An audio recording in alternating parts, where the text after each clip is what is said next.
कुछ तकनीकी कारणों से जो इस पार्ट 2 था हमारे वीडियो का ब्रेक हो गया था, उसी बात को हम फिर यहाँ से कंटिन्यू कर रहे हैं पार्ट 3 में, जो हमने डिस्कस किया था स्कोप ऑफ मैक्रो इकोनॉमिक्स। अब इसके बाद जो नेक्स्ट पोर्शन आता है इसमें, that is macro economic issues in an economy. वो कौन कौन से एस्पेक्ट हैं या वो कौन कौन से इश्यूज़ हैं जिनका अध्ययन हम इस विषय के अंतर्गत करते हैं। Some major macroeconomic issues that point to the need of macroeconomics as a specialized branch of studies are, आप चाहें तो नोट भी कर सकते हैं। पहला है growth and development. First point is growth and development. Second point is employment. Third point is business cycle. Next point is inflation. Next point is budgetary deficit and fiscal policy. Next, inflation rate and monetary policy. Macroeconomics target and instruments.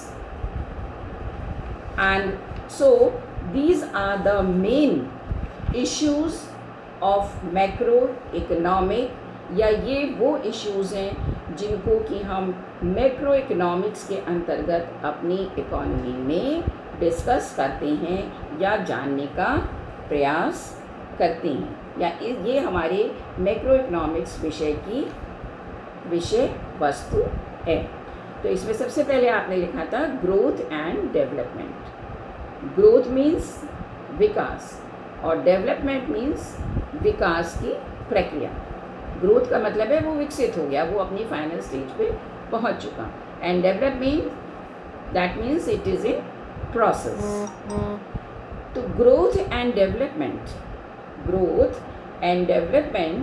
Are the key parameters, मुख्य key parameters of macro economics और macro economic policies. जो हम macro economics के सिद्धांत बनाते हैं उनकी ये एक की पैरामीटर हैं या मुख्य आधार हैं। In this era of global integration of economics of different countries, economies of different countries, growth and development has emerged as the focus area of study in macroeconomics। आजकल ग्लोबलाइजेशन का समय है। इस दौर में ग्रोथ एंड डेवलपमेंट ये दोनों aspect आपस में इतने एक दूसरे से इतनी तरह घुल मिल गए हैं कि इनके बीच में कोई एक स्टैंडर्ड लाइन का खींचना संभव नहीं है। Economies need to grow constituently. हमारी जो अर्थव्यवस्था है उसके लिए ये आवश्यक है कि वो लगातार ग्रोथ करती रहे, over time and growth, in terms of the flow of goods and services. किस चीज़ के लिए ग्रोथ करनी है? गुड्स एंड सर्विसेज के लिए। Must reflects itself in rising standard of living. Obvious सी बात है, जब गुड्स एंड सर्विसेज की ग्रोथ होगी तो हमारा जो लिविंग स्टैंडर्ड है, स्टैंडर्ड ऑफ लिविंग है, क्वालिटी ऑफ लाइफ है, that will also increase. That means जो पुअर लोग हैं वो अपर कैडर में आएंगे, उनका विकास होगा, और जो लोग रिच हैं वो और अधिक अपनी जीवन में संपन्न बन सकते हैं। In fact the issue of growth and development has acquired an add dimension in the recent past. देखिए क्या है, it is the economic growth should not be achieved at the cost of, जो हम आर्थिक विकास करते हैं वो इस कॉस्ट पे नहीं होना चाहिए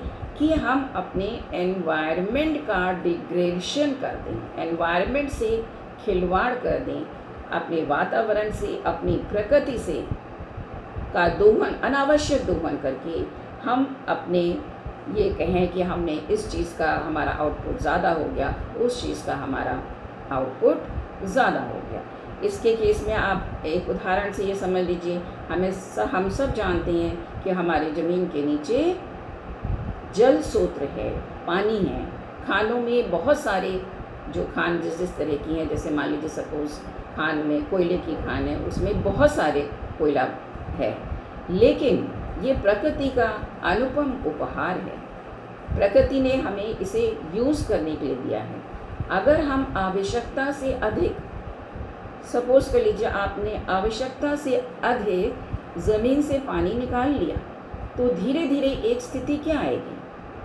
ऑब्वियस सी बात है, पृथ्वी जिस पे हम रह रहे हैं, जो स्ट्रेट हमें लगता है, उस पर कहीं ना कहीं उसका नेगेटिव इफ़ेक्ट हमें देखने को अवश्य मिलेगा। या जो खाने हैं जिनमें कैपेसिटी से ज़्यादा हमने दोहन कर लिया, तो एक समय ऐसी स्थिति आएगी कि हमारी प्रकृति जो है उस पर दुष्प्रभाव पड़ सकता है। Second point, excessive explosion of natural resources, somehow same point, non-renewable resources or resources in particular, such that production capacity of the future generation is reduced.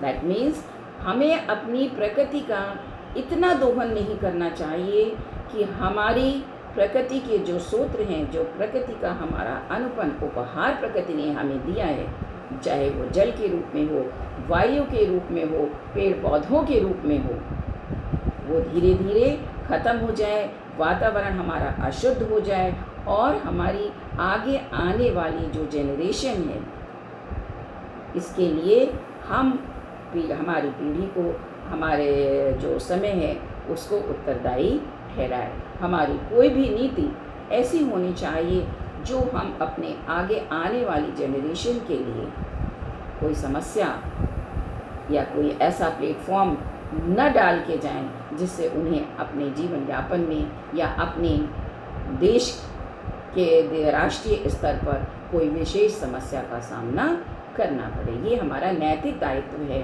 कि हम अपने एनवायरनमेंट को डिग्रेड ना करें, अपने वातावरण को शुद्ध रखें, वातावरण को पॉल्यूट न करें और जितना हमारा प्राकृतिक रिसोर्सेज का दोहन संभव है इकोनॉमिक ग्रोथ के लिए, पॉसिबल है इकोनॉमिक ग्रोथ के लिए, जितनी की एक लिमिट है। जैसे मान लीजिए जंगल हमारे पास भी हमारी प्रकृति का एक बहुत बड़ा उपहार है हमारे राष्ट्रीय विकास के लिए, लेकिन यदि हम सारे के सारे जंगल काट के लकड़ी उपभोग कर लेते हैं और कहते हैं कि हमारा प्रोडक्शन बहुत अच्छा हुआ है, हमने लकड़ी से ये फर्नीचर बनाया, ये किया, दिस, लेकिन एक समय ऐसा आएगा कि प्रकृति से जब जंगल हट जाएगा तो इसका कितना भीषण परिणाम हमारे आगे आने वाली जनरेशन को झेलना पड़ सकता है। इस बात का भी हमें ध्यान रखना चाहिए। तो इन दिस कॉन्टेक्स्ट, इसी रेफरेंस में, that economy talked of sustainable growth, हमें जो ग्रोथ करनी चाहिए, जो विकास करना चाहिए, वो सस्टेनेबल होना चाहिए, which is an emerging issue of macro economics, जो हमारे मैक्रो इकोनॉमिक्स का एक बहुत ही मुख्य, प्रमुख और ज्वलंत विषय है।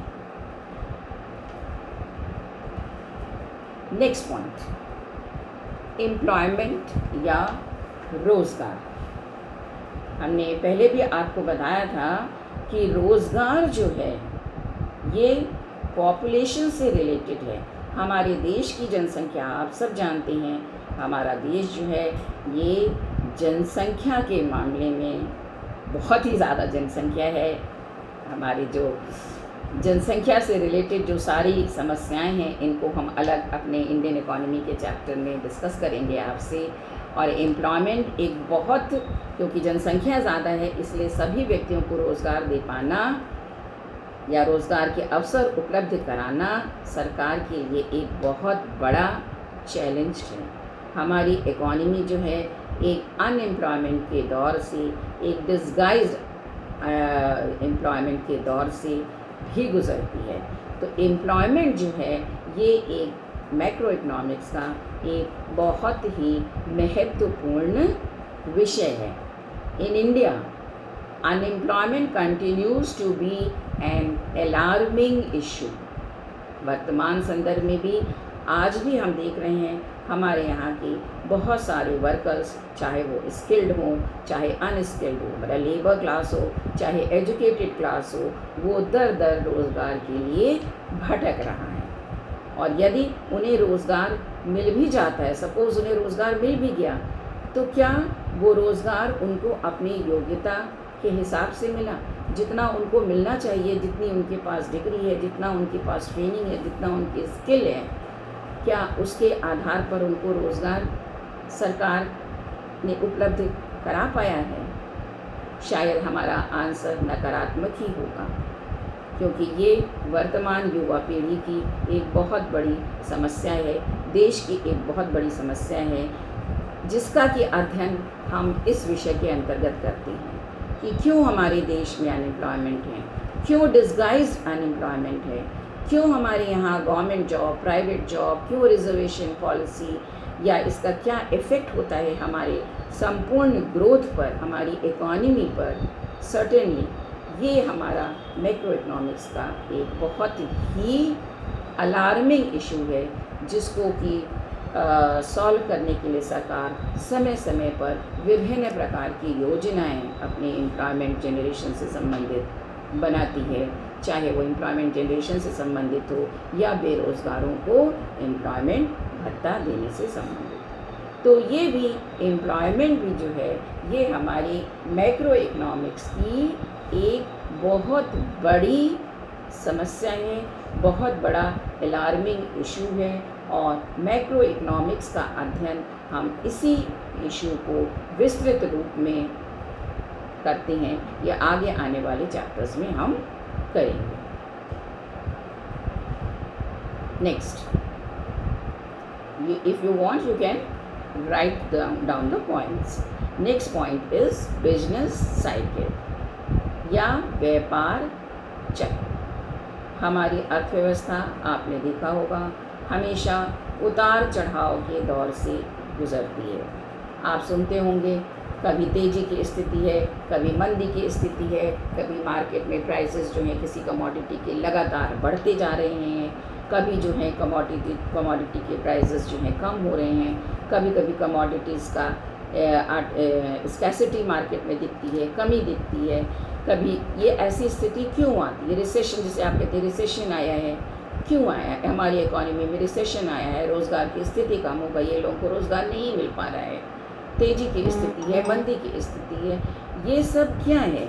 इन सब का अध्ययन भी हम अपने इस मैक्रो इकोनॉमिक सब्जेक्ट के अंतर्गत करेंगे।